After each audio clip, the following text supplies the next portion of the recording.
Hey mommies, how are you? I'm just here hanging out with Isaac. He's right there, if you can see him, just staring out the window, being a little monkey, like he usually is. But anyway, I wanted to do this Facebook Live because it kind of took me a while to realize that now I'm breastfeeding a toddler. And I say a toddler because now he really doesn't feel like a baby anymore. He walks and he talks and he has tantrums. And look at him, he's like a little monkey. And he is all over the place basically. So it's pretty interesting now when I think of my breastfeeding experience and how much it's changed and how much it has evolved over the past few months from, like I said, from breastfeeding a baby to breastfeeding a toddler. And I wanted to kind of give a 16-month, almost 17-month update to Isaac and to what our breastfeeding journey has been like. So yes, long earrings, exciting. So I wanted to just kind of talk with you moms because sometimes the beginning of our breastfeeding journey seems very overwhelming because you're struggling, you're kind of trying to get the hang of it, and then you kind of go full sailing, once you get the hang of it, and you're all able to get over those challenges and those obstacles. But then I think when you have a toddler like Isaac is now, you get into a whole different dimension of challenges. You start to encounter new challenges. And basically what I've experienced is that now this is my second child. Okay, you know what I'm going to do? I'm going to take off the earring and I'm going to give it to you. How does that sound? Is that exciting? Is it exciting? Yes? Yes? Okay, let me take it off. So basically, breastfeeding now isn't so much of, obviously, like, it's not so much of a necessity in regards to he doesn't need the food, obviously, because he's eating solids, but it's very much of a comfort thing. Although I'm totally for like understanding that he's still getting so many more nutrients and things that he needs to as his immune system starts to kick in and he's exposed to bacteria and viruses and things like that in the environment. So basically what I've found and kind of what I can bring it down to is that me as a mom, I feel a lot more exhausted. I have 2 kids, so giving your attention to 2 kids is different to giving it to 1 kid.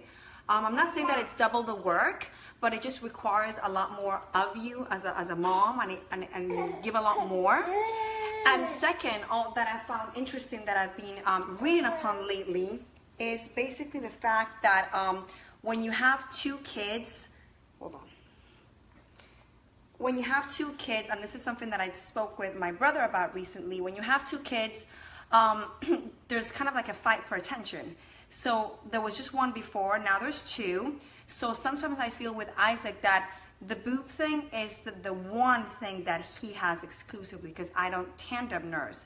So he's asking for it all the time because it's his one thing. So he really kind of holds on to the boob is how I feel.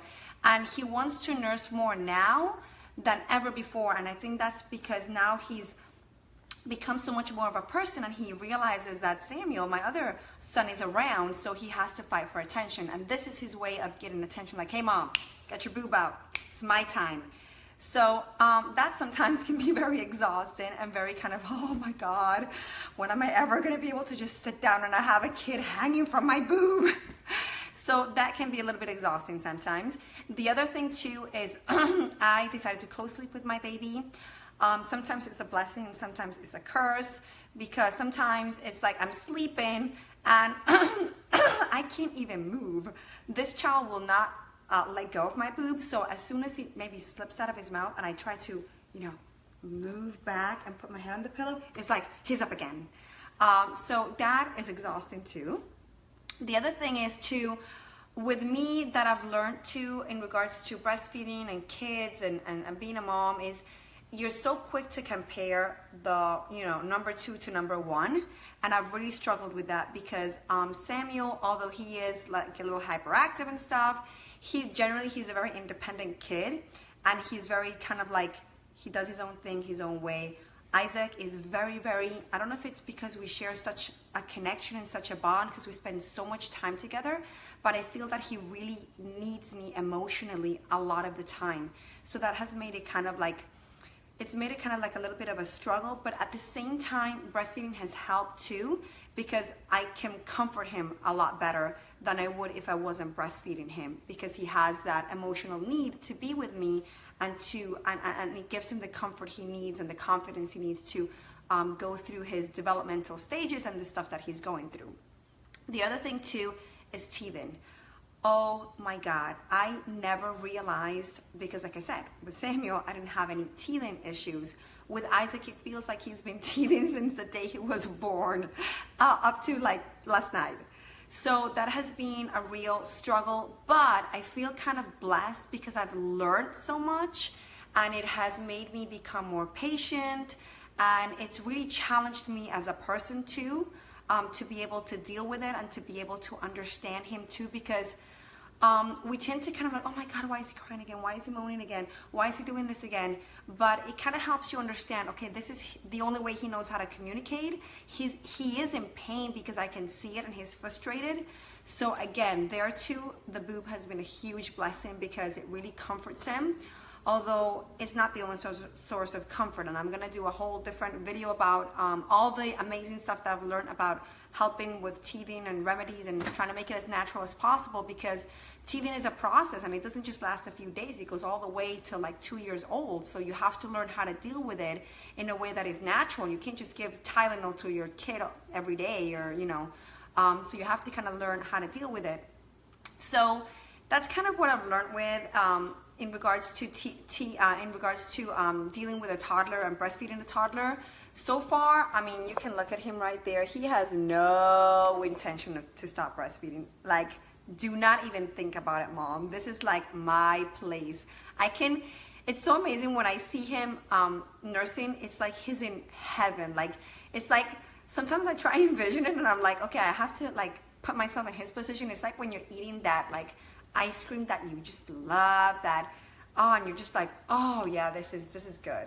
That's what he's like too. That's what he's experiencing. So how can I take that away, Plus, it's an amazing bond that we have. And although sometimes I'm like, oh my God, I'm gonna go insane, I do have to bring myself down.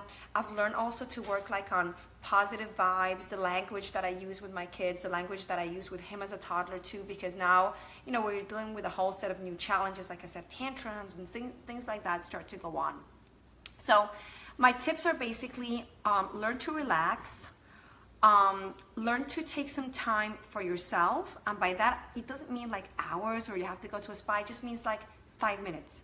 Give your kid to your husband for 5 minutes and just take time to just breathe, water the plants, have a poop by yourself in your bathroom, like with peace and quiet. So have a glass of water. Or have a glass of wine even if that's what you need. So just take a little bit of time to relax, so that it's not just all go and chaotic and hectic and crazy. The other thing is, if you have issues with teething, like I said, I'm going to do a video about that. Don't just think that you can sweep that under the brush. You need to, for your sanity and your baby's sanity too, you need to be able to know how to deal with those little issues when they come up. And the other thing I would say is, if co-sleeping is an amazing thing, but I wished in a way that, although I'm super for it, I wish that in a way too, and I'm at that stage now, I'm trying to teach him to at least sleep by himself just a little bit, even if it's an hour or 2 hours, that's fine. But just a little bit of time so that I can I can stretch in my bed and I can do my own thing just for a little while. So that's something else that I'm kind of dealing with and I'm learning with. So I just wanted to give you a little bit of feedback there in regards to what it's like breastfeeding a toddler. And don't feel that sometimes I get a lot of moms that think like, oh, I shouldn't feel stressed or overwhelmed because breastfeeding is going great. I breastfeed my child, I'm able to produce milk, I don't have any latching issues, unless they're biting, which that's a little phase that we've already gone through, and he realized, okay, I bite the boob, I don't get the boob. So you have to set kind of guidelines too. That's another tip, and to kind of and boundaries with your breastfeeding toddler, because now they start to demand the boob and they think that it's theirs. So you need to kind of set some guidelines and some boundaries there. So those are kind of my main tips that I've learned. And the other thing, mommy, like I said, don't feel that you're alone if you feel overwhelmed or challenged or frustrated. That's completely normal, and it's okay to feel like that. So if you are feeling like that, or you need any tips with breastfeeding your toddler, or if you have any questions or any concerns, anything at all that you want to know, I have been doing a lot of research and have a lot of information and have some really cool tips and things to help you get through any kind of challenges you're going through. So if you're interested in anything like that, say, I'm going insane on the comments, and I will send you some cool information that will just kind of, sometimes it's cool to just read something or to watch a video or something that makes you take a step back and say, okay, it's gonna be okay, I'm gonna get through this, you know, it's not gonna be like this forever. Or little tips and things that you can do to help you kind of make sense of things and get back on track with things. So I hope this is useful. Remember, just say, I'm going insane, and put your hand up, or breastfeeding forever, one of those two, and I will send you some cool stuff that is gonna make a big difference. Bye, mommies.